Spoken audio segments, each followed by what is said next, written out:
اتنا جس کا ایریا ہے تو یہ. اب آپ پاؤں کے اوپر ایسے رکھیں گے, صرف رکھے, گیلی انگلیاں یوں رکھ لی, مسا ہو گیا. اور اگر آپ یوں رکھیں گے چوڑائی میں, یہ تو لمبائی ہوئی نا, پاؤں یوں ہے, آپ نے یوں رکھ دیا, یہاں 3 انگلیاں, مسا ہو گیا. اگر یوں رکھ لیا تب بھی مسا ہو گیا. یہ ہے فرض, یہ ہے. اور سنت کیا ہے؟ سنت یہ ہے کہ آپ اپنے ہاتھ کو پھیلائے یوں اور پاؤں کے اوپر رکھے. کیا رکھے؟ ہاتھ گیلا ہے نا, پاؤں کے اوپر رکھ لیا, انگلیوں کے اوپر. کس کے اوپر؟ اور کھینچا اس کو الس ساق, الس پنڈلی تک. بس سنت ادا ہوگی. کیا؟ صرف یوں رکھا, یہ فرض ہے. اور یہاں انگلیوں کے اوپر انگلیاں رکھ دیا آپ نے, یہ پاؤں مان لیجئے, اور یوں کھینچا. کہاں تک؟ ادھر ساق کے معنی آتے ہیں جہاں تک وہ خوب پہنا ہوا ہے. ظاہر سی بات ہے وہ ٹکنوں سے تو اوپر ذرا سا تو ہوتا ہی ہے, یوں کھینچ لیا. اب اس کو دائیں طرف یوں کرنے کی, بائیں طرف یوں کرنے کی, اور نیچے تلوے کو یوں کرنے کی یہ ضرورت نہیں ہے. کیوں؟ وہ پٹی کا حکم الگ ہے اور خف کا حکم الگ ہے. تو خف میں یہ سنت ہے, بس ہوگی سنت ادا. اور یوں رکھیں گے تو فرض ادا ہو گئے, یوں رکھیں گے فرض ادا ہو گئے. تو 3 انگلیوں کے بقدر مسح کرنا یہ فرض ہے, اور یہاں انگلیوں سے لے کر اوپر تک کھینچنا یہ کیا ہے؟ سنت ہے. اس سے معلوم ہوا کہ پاؤں کو ہاتھ پھیرنا ضروری بالکل نہیں ہے, بھی غلابی سنت ہو جائے گا. تو یہ ہے خف کا مسئلہ, اور پٹی کا مسئلہ الگ ہے. اس میں تو یہ آ گیا. اب اس روایت میں ایک چیز یہ بھی آ گئی تھی کہ حضرت مغیرہ بن شعبہ فرماتے ہیں رضی اللہ تعالیٰ عنہ کہ رسول اللہ صلی اللہ علیہ وسلم نے سامنے والے حصے پر تو مسح فرمایا, اور پھر امامہ شریف پر بھی مسح فرمایا. کس پر؟ روایت آئی نا. اب سوال ہے کہ امامہ پر مسح جائز ہے ناجائز ہے؟ امامہ پر تو مسح ہوگا نہیں. کیا؟ جیسے ٹوپی کے اوپر مسح نہیں, امامے پر مسح نہیں. پھر آپ نے امامہ پر مسح کیوں فرمایا؟ فرمایا آپ نے چوتھائی حصے کا مسح تو کیا سر مبارک پر. کس کر؟ اس میں لکھا ہے یہ فمسح, آپ نے مسح فرمایا بناسیتہ, ناسیہ کہتے ہیں سامنے والے حصے کو, یہ ناسیہ کہلاتا ہے. اس پر تو آپ نے کیا دست مبارک پھیرا. اب چونکہ آپ یہ امامہ شریف باندھے ہوئے تھے, آپ نے اس کو اتارا نہیں, تو باقی آپ نے یوں ہاتھ مبارک پھیر لیے. اب یوں ہاتھ مبارک پھیر لیے, اس کے 2 معنی ہیں. ایک تو یہ کہ آپ نے امامہ شریف کو درست کر لیا. کیا کر لیا؟ درست کر لیا. ایک تو واقعی اس حصے میں مسح کیا, تو چونکہ فرض مسح ادا ہو چکا تھا, فرض مسح ادا ہو چکا تھا, اس لیے آپ نے یوں کر لیا. اور مسح فرض کتنا ہے؟ قرآن پاک نے فرمایا کہ بھائی سروں کا مسح کر لو, یہ نہیں فرمایا کتنا. ایک روایت تو یہ ہے, اس کے علاوہ اور ایک روایت بھی ہے, اس میں اللہ کے نبی صلی اللہ علیہ وسلم نے ایک مرتبہ وضو فرمایا, وضو فرمانے کے بعد مسح علی ناسیتہ, آپ نے سامنے والے حصے کو مسح کیا, یوں کر کے بس. اس لیے امام ابو حنیفہ رحمۃ اللہ فرماتے ہیں کہ سر کے مسح میں 1/4 تو فرض ہے. کیا ہے؟ پورے سر کا مسح اگر فرض ہوتا تو اللہ کے نبی صلی اللہ علیہ وسلم پورے سر مبارک پر مسح فرما دے اس وقت بھی. لیکن عام عادت شریفہ کیا تھی؟ عام عادت شریفہ تھی پورے سر مبارک پر کیا کرنا ہے؟ مسح کرنا. لیکن چونکہ سفر میں تھے اور اس قرآن پاک کی آیت کی گویا کی تشریح بھی کرنی تھی, اور یہ بتانا تھا اتنا حصہ تو کیا ہے؟ فرض ہے. یہ ناسیہ کہلاتا ہے. یہ تو ناسیہ پر آپ نے کیا کر لیا؟ مسح کر لیا. تو یہ مسئلہ آ گیا خف کے اوپر مسح کرنے کا.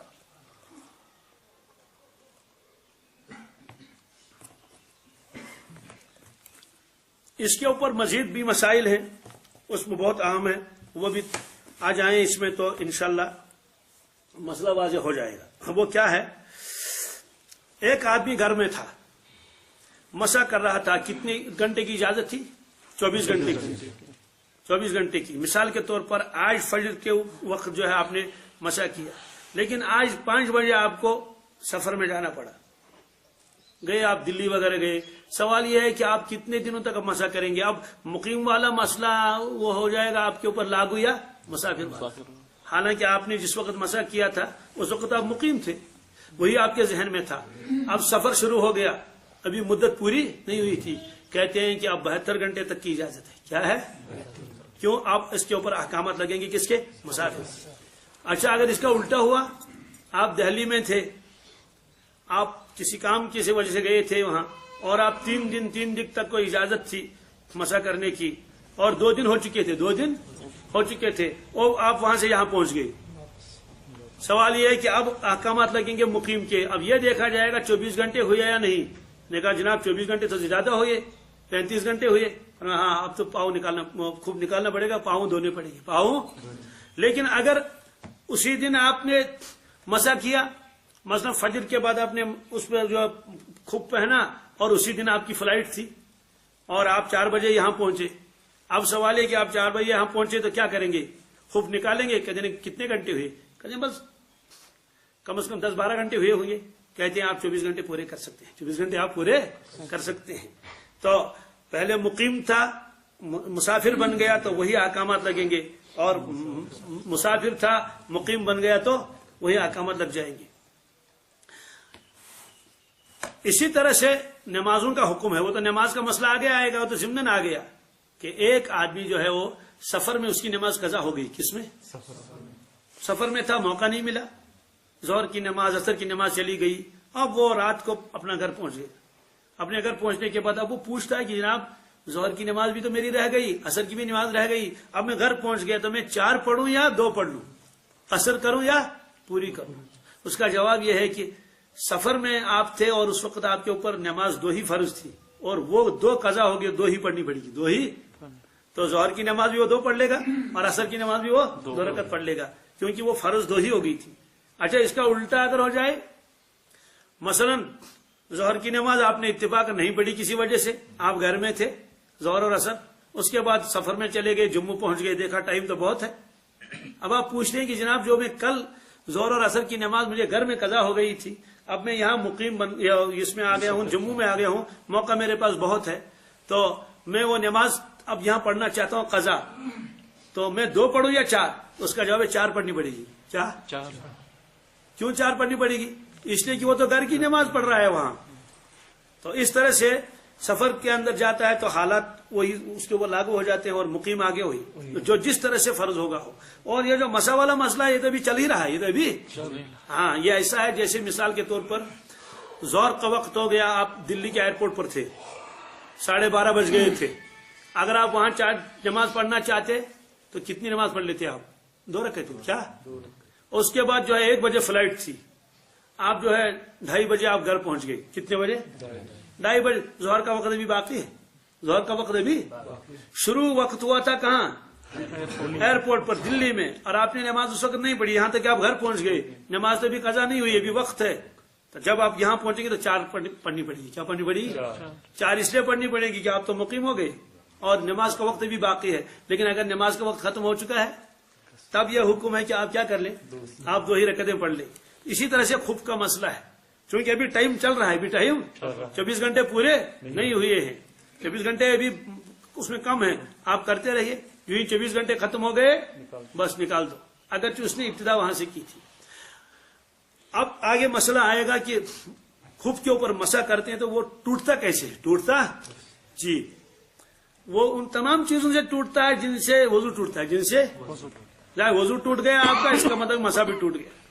جب آپ نیا وضو بنائیں گے تو نیا مسا کر لیں گے. اس کے علاوہ بہت ساری چیزیں ہیں, وہ اس کا بیان آگے آئے گا انشاءاللہ تفصیل کے ساتھ. لیکن اس میں ایک اہم چیز ہے جو ہم کو آج بھی پیش آ سکتی ہے, وہ یہ ہے کہ جب وقت ختم ہو جائے. کیا مثلا آپ کو معلوم ہے کہ آج 4 بجے میرا جو ہے وہ خف کے اوپر جو ٹائم پورا ہو جائے گا. کتنے بجے؟ 4 بجے.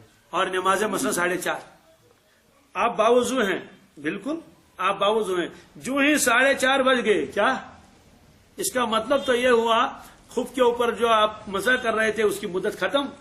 اگر آپ نماز میں تو توڑنی پڑے گی, اس لیے کہ اب کیا کرنا ہے, خف نکالنا ہے, پاؤں دھونے, صرف پاؤں دھونے ہے کہ سارا وضو لوٹانا ہے؟ صرف پاؤں دھونے, صرف کیونکہ آپ تو باوضو ہیں, آپ باوضو ہیں. صرف وقت کس کا ختم ہوا؟ وقت ختم ہوا صرف خف کا. وہ ہے کہ اس کو وہ کرنا ہے, جیسے رینیو کرتے ہیں نا کسی چیز کو, تو بس آپ اس کو رینیو کر لیجئے, پاؤں کو دھو لیجئے اور خف پہن لیا اوپر سے. تو یہ ہے. لیکن اگر کوئی سارا ہی وضو لوٹا لے, کتابوں میں لکھا کہتے ہیں افضل ہے, کیا ہے واہ واہ, لیکن لازم نہیں ہے. تو بہرحال اس کے اندر اور بھی کچھ چیزیں آ جائیں گی کہ کسی نے اچانک ایک پاؤں نکالا یا کسی کے ایک پاؤں کے اندر پانی آ گیا تو کیا کیا حکم ہے, اس کا بیان انشاءاللہ آگے آئے گا. پھر یہ پورا مسئلہ جو ہے واضح ہو جائے گا. اللهم صل على سيدنا محمد وعلى ال سيدنا محمد وبارك وسلم عليه. اللهم احسن عاقبتنا في الامور كلها واجرنا من خزي الدنيا وعذاب الاخره. ربنا آتنا في الدنيا حسنه وفي الاخره حسنه وقنا عذاب النار. یا اللہ اپنے فضل کرم سے ہم سب کے گناہ معاف فرما دیجیے، ہمارے حال پر رحم فرما، ہمارے اہل و عیال پر رحم فرما، پوری امت پر رحم فرما. یا اللہ ہماری ضرورتوں کو پورا فرما، اپنے غضب اور اپنے قہر سے ہماری حفاظت فرما. یا اللہ مصیبتوں سے ہم کو بچا لیجیے، ہم بہت کمزور بندے ہیں، آپ کے آزمائش کے لائق نہیں ہیں. یا اللہ آزمائشوں سے ہماری حفاظت فرما، بغیر آزمائشوں کے ہم کو اپنا قرب نصیب فرما، ہماری ضرورتوں کو پورا فرما، ہمارے قرضوں کو ادا فرما، ہمارے بیماروں کو شفا دے، صحت دے. یا اللہ مخلوق کے شر سے ہم کو بچا لیجیے، جنات اور جادوگروں کے شر سے بچا لیجیے. یا اللہ امن و امان نصیب فرما، دل کا چین و سکون ہمیں نصیب فرما. یا اللہ غربت کو دور فرما دیجیے، فقر و فاقوں سے ہمیں بچا لیجیے، پوری امت پر رحم فرما، اسلام کا بول بالا ہو. یا اللہ دین کا خوب چرچا ہو، سنتوں کی ترویج ہو. یا اللہ اے پروردگار ہمارے حال پر اور پوری امت کے حال پر رحم فرما. بہت سے لوگ دعا کے لیے کہتے ہیں، ان کی ضرورتوں کو پورا فرما، ان کے مشکلات کو آسان کر دے. بہت سے لوگ مقدمات میں پھنسے ہوئے ہیں، یا اللہ ان کو رہائی نصیب فرما. یا اللہ ہماری دعاؤں کو محض اپنے فضل و کرم سے اور رسول اللہ صلی اللہ علیہ وسلم کے طفیل میں قبول فرما. صلی اللہ علیہ سیدنا محمد وعلی آلہ وصحبہ اجمعین.